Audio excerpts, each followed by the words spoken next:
Good evening and welcome to We the People.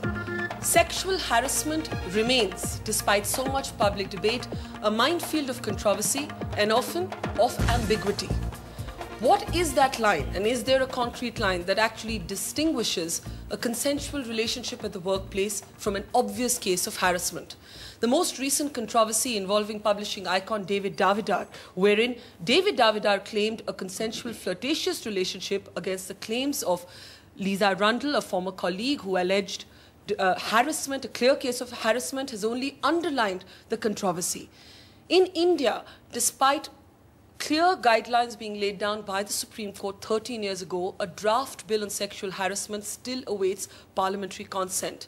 But many people often wonder, can the law really legislate the grey areas between a man and a woman at the workplace?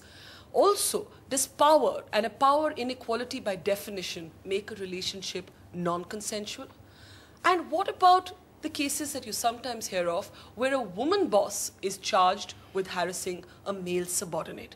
Complex areas, and one that are sometimes trapped into simplistic political correctness, a political correctness that we hope to go beyond today on We the People. I want to start with Urvashi Botalia. Urvashi is somebody who has been on sexual harassment committees, but is somebody who also represents the publishing world.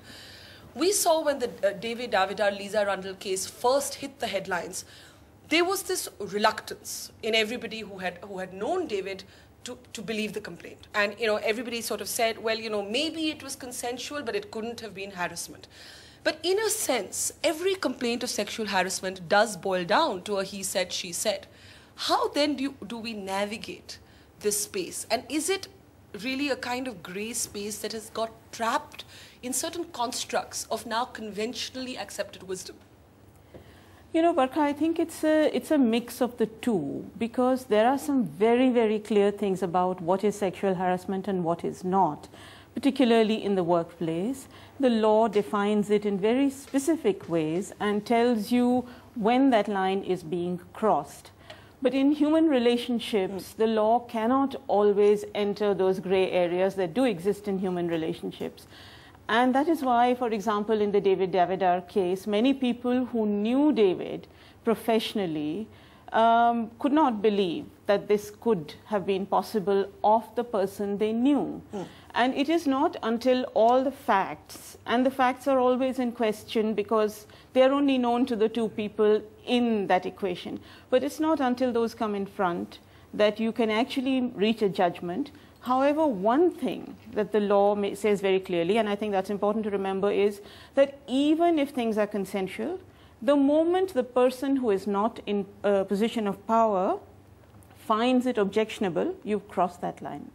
Does that mean, for example, in this particular case, you did have David issue a statement saying there was a consensual flirtatious relationship, but the person in question was also a subordinate? And hence I go back to my original question, that if there is a hierarchical relationship, is that antithetical to it being consensual at the workplace? I don't think it's antithetical to it being consensual, because, that often happens. In a workplace, you spend so much of your life in a workplace.